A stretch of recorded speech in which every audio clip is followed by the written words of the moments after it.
사람에게 만만해 보이세요? 다 ADHD예요? 나 지금 바빠, 지금 힘들거든 하면서 어다르고 아다르잖아요. 그러니까 솔직한 것과 무례한 것은 차이가 있는 겁니다. 기분 관리를 못한다? 그 사람이 말투나 습관이나 그 사람이 누군가를 대하는 것을 보면은 자기의 정도를 조금 살펴볼 수가 있습니다.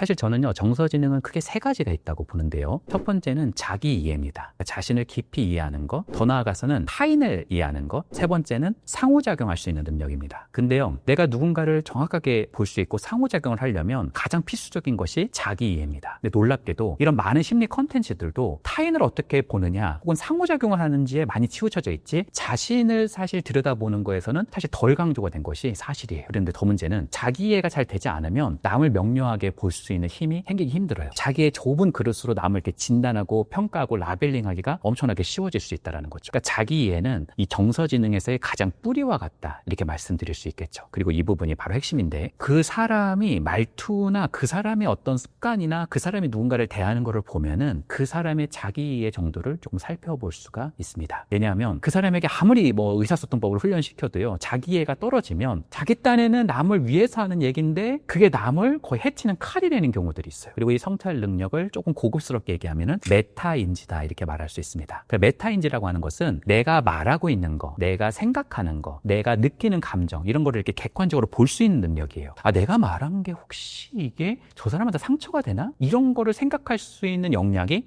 메타인지예요. 이런 기능이 거의 없는 분들은 자기 딴에는 뭔가 누군가를 이렇게 위해서 얘기하는데 남한테는 굉장히 독이 되는 경우가 있다는 거죠. 한 며느리가 있었어요. 근데 그 시어머니 때문에 너무 힘들었어요. 시어머니가 진짜 힘든 분이 누군지 아세요? 뭐라고 잔소리 하시는 분은 그래도 최고 레벨은 아니에요. 그보다 더 높은 레벨이 있습니다. 새벽 5시군 6시군 간에 일어나셔가지고 설거지를 하세요. 밑에 있는 거 다 그릇 빼가지고 설거지를 달그닥 하고 있으니까 그 며느리가 얼마나 이게 잠이 오겠어요? 그 소리가 다 들리는데. 그러니까 나가는 거예요. 어머님, 제가 할게요. 그러면 뭐라고 해요? 됐다, 늙은이가 해야지 이러면서 하고 계시는 거예요. 어머님 그러면 열심히 잘하세요. 저는 꿀잠 잘게요. 이런 며느리면 괜찮으실 수 있는데 그 며느리는 사실 그런 분이 아니셨거든요. 그래서 제가 그 며느리를 만난 다음에 그 시어머니를 한번 뵙자고 했어요. 근데 저한테 이제 말씀을 하시는데 정말 모르시더라고요. 자기가 다 한다고 그러면서 너무너무나 자기가 억울하다고만 얘기를 하시는 거예요. 사실은 이런 부분들은 메타인지와 굉장히 관련이 있다. 그리고 두 번째는 어떻게 말을 해야 하는지를 몰라서 그런 경우도 허다합니다. 어다르고 아다르잖아요. 근데 마음은 그런 게 아닌데 남을 이렇게 기분 나쁘게 하거나 좀 상처를 주는 말 습관을 가지신 분들이 계세요. 그러면 그런 분들은 무엇을 바라는지를 명확하게 훈련을 해보면서 오히려 굉장히 그런 관계가 좋아지는 그런 패턴들도 가질 수 있다, 이렇게도 말씀드릴 수 있겠네요.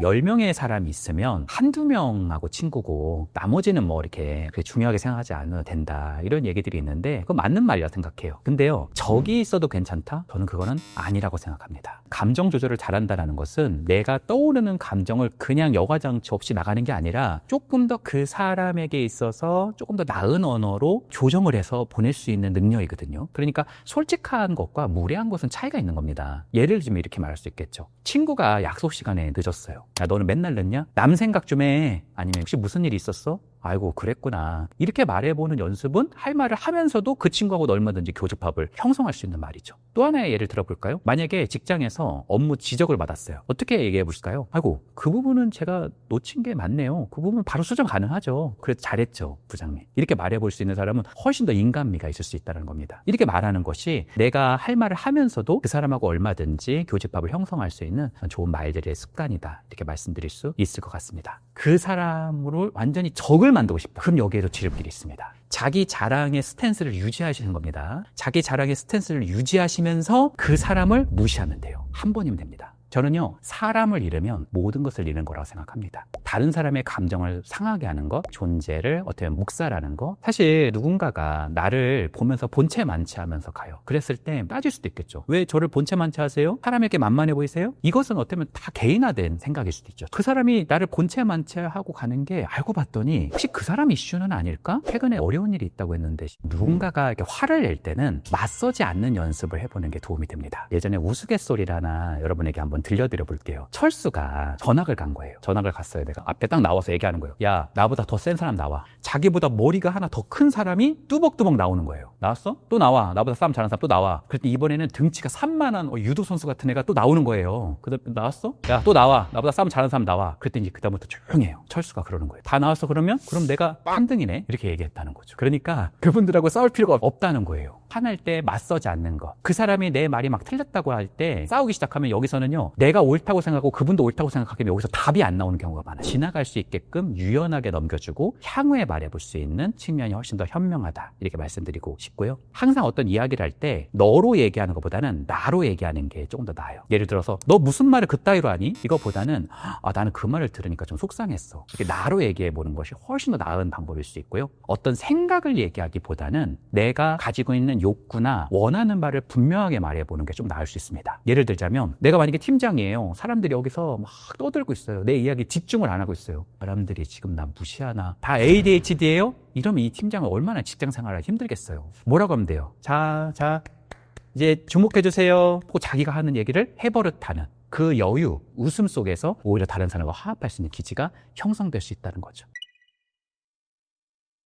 바솔로뮤라고 하는 사람이 이야기한 애착 유형이라는 게 있습니다. 이분의 애착 유형에는 안정 애착이 있고요, 불안정 애착이라는 것이 세 가지 형태로 나옵니다. 그러니까 내가 불안한데 그 불안을 대처하는 방식이 세 가지가 있다는 거예요. 첫 번째는 거부형이에요. 남이 이렇게 오면요, 계속 그것으로부터 멀어지는 거죠. 누군가 이렇게 말을 하면 자꾸 이렇게 도망가고, 카톡을 해도 뭔가 응답하지 않고 자기 공간, 자기 시간 이런 것으로 이렇게 후퇴하는 그런 경향이 있고요. 두 번째는 집착형입니다. 남에게 계속 이렇게 집착하는 사람들. 그러니까 집착하는 게 대화 좀 해 여보, 대화 좀 해, 이게 될 수도 있지만 상당히 비난적인 투로 다른 사람에게 집착할 수도 있겠죠. 그리고 세 번째는 두려움형입니다. 이분은 추적하는 것도 아니고 도망가는 것도 아니고 그냥 이렇게 얼어붙는 유형이다, 이렇게 말씀드릴 수 있겠네요. 예를 한번 들어볼게요. 만약에 아내가 집착형이에요. 엄청나게 근데 좀 공격적입니다. 이 인간이 도대체가 8시 반에 분명 오기로 했는데, 남편이 사실 도착했거든요. 근데 평소에는 이렇게 굉장히 무딘 사람인데 이 남편이 어떤 느낌이에요? 지금 저 문 뒤에는 사나운 곰이 있다 지금. 그리고 어딜 가요?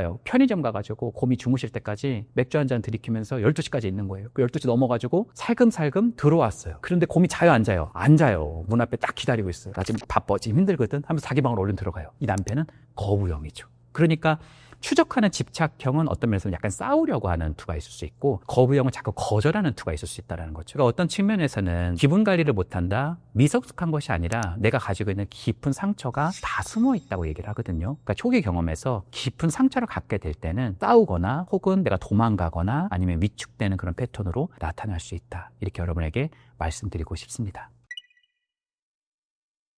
욕구하면은 어떤 학자가 좀 떠오르세요? 제가 좋아하는 분은 윌리엄 글래서입니다. 이분은 상담학적으로도 굉장히 명망 있는 분이시고, 심지어 욕구를 찾는 데 있어서는 최고 전문가 중 한 분이다. 이분도 5대 욕구를 얘기합니다. 첫 번째는 생존의 욕구예요. 먹고 마시고 이러는 것들. 두 번째는 사랑과 사랑을 받고 싶고 사랑을 하고 싶은. 세 번째는요, 힘에 대한 욕구입니다. 이 힘이요, UFC가 뭐 격투기 한다, 그게 아니에요. 이 힘은 오히려 심리적인 영향력을 말합니다. 사람은 누구나 다 자신이 중요한 사람이 되고 싶은 욕구가 있습니다. 이게 핵심이에요. 그러니까 내가 너무 우울하다면 내가 정말 이루고 싶은 내 성취에 대한 야망이 숨겨져 있을 수 있어요. 이건 가려져 있을 뿐 그 밑에 숨겨져 있을 수 있다는 거죠. 그러니까 인간은 태어날 때부터 주먹을 꽉 쥐고 태어나고 숨이 멎는 그 순간까지도 이 주먹을 내려놓지 않는 특징을 가지고 있다. 그게 바로 힘에 대한 욕구라는 거죠. 나머지 두 개가 자유에 대한 욕구, 즐거움에 대한 욕구입니다. 제가 예전에 민방위 훈련을 갔어요. 진짜 짜증나거든요.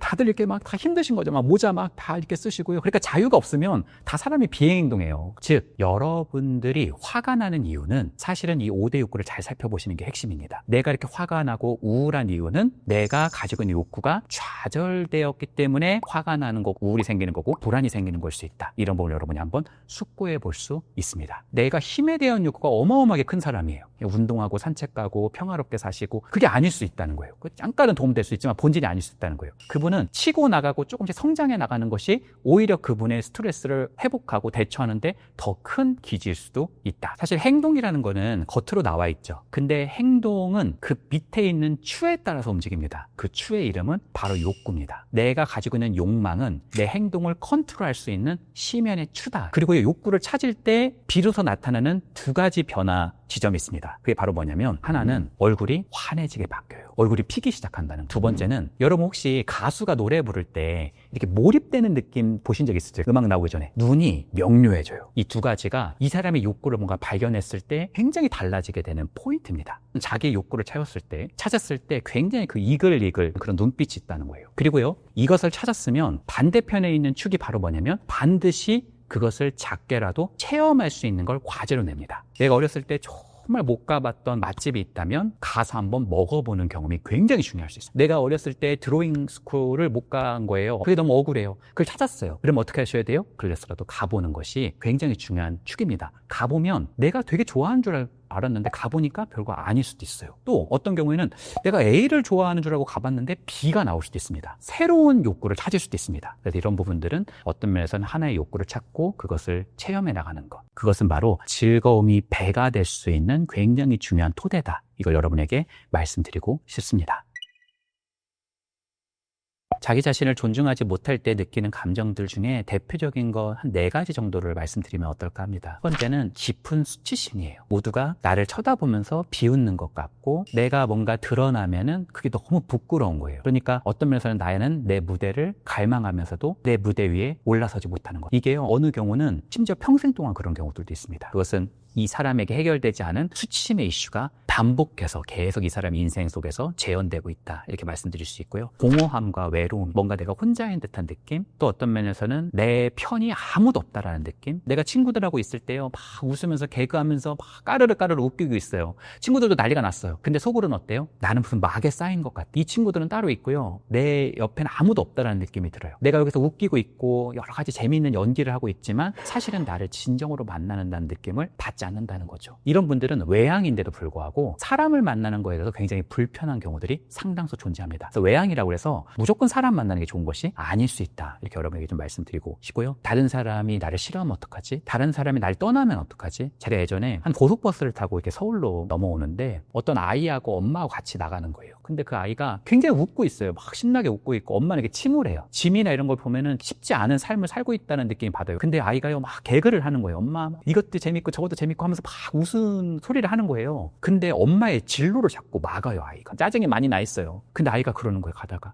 엄마 근데 어디 안 가지? 저는 그 아이의 표정, 그 웃음 뒤에 있는 그 아이의 불안해하는 표정이 지금도 각인이 되거든요. 그런 어린 시절을 가지고 있었던, 내가 고향에서 넘어오니까 엄마가 어디론가 사라질지도 모른다는 불안이 내 경험 속에서 누적되어 있다면, 내가 누군가를 만나도 이 사람이 연락이 조금 안 되면 나를 떠날 수 있지 않을까? 이런 불안들이 엄습할 수 있다는 거죠. 죄책감이 항상 다 내 잘못인 것 같은, 내가 그때 그 선택을 해서 다 이 모습이 된 건가? 다 내 잘못이 된다면 얼마나 나는 이 짐이 많겠어요. 그래서 제가 예전에 상담을 하다가 온갖 짐을 다 지고 계셔가지고 그게 이렇게 보이는 거예요. 공공님, 그 41년 동안 그 많은 짐을 지시느라고 얼마나 애쓰셨어요. 아이 때부터 그 짐을 진 거거든요. 그게 보이는 거예요. 그러니까 어떤 면에서는 그 죄책감이라고 하는 요소도 우리가 가지고 있는 가장 깊이 숨어있는 그런 분중하지 못할 때 느끼는 감정이다. 이렇게 말씀드릴 수 있겠습니다. 여러분, 행복에는 크게 3대 변인이 있습니다. 그 중에 하나가 즐거움입니다. 내가 내 욕구를 충분히 인식하고 그걸 체험해 나가는 것. 인간다움, 나다움, 또 내면의 경쟁력이 무엇인가. 근데 그걸 저는 인간성이라고 봤고요. 기술이 발전하면 발전할수록 정서적인 교류가 더 강해지는 것이 아니라 점점 정서적 교류는 약해지는 것 같아요. 우리 얼굴을 가장 많이 보는 존재는 배우자도 아니고 자녀도 아니고 부모님도 아니라 스마트폰이 아닌가 이렇게 생각하기도 합니다. 우리가 가지고 있는 요즘에 레트로 열풍, 그런 레트로 열풍의 어떤 한 핵에는 인간 냄새, 사람에 대한 그리움, 이런 것이 있지 않나 이렇게 생각을 해봅니다. 혹시 저랑 비슷한 나이대에 계신 구독자분들 중에서 놀이터 하면 어떤 기억들이 막 떠오르세요? 여러 가지 기억들이 있지 않으세요? 근데 여러분, 지금 놀이터를 이렇게 가보면 아이들의 수가 현저히 줄어져 있다는, 점점 우리 사회가 인간미를 잃고 있는 것이 아닌가 이렇게 생각을 할 수 있다는 거죠. 저는 사람은 누구나 정도의 문제일 뿐 고독감과 외로움을 느끼고 있다라고 생각하고 있고요. 놀라운 건 AI는 점점 인간처럼 가고 있는데 인간은 점점 로봇처럼 되고 있는 것이 우리네 현실 아닌가 이렇게 생각해 보기도 합니다. 여기 그 채널에 이세돌 씨가 나오셨더라고요. 알파고가 AI 기술로서 이길 수 없을지 모르겠어요. 근데요, 거기까지인 것 같아요. 이기는 거는 알파고가 할 수 있죠. 근데 내가 졌을 때 느끼는 그 패배감, 그 절망감, 내가 이겼을 때 그 느끼는 환희, 기쁨, 이것은 AI가 도달할 수 없는 영역이다. 이렇게 전망을 합니다.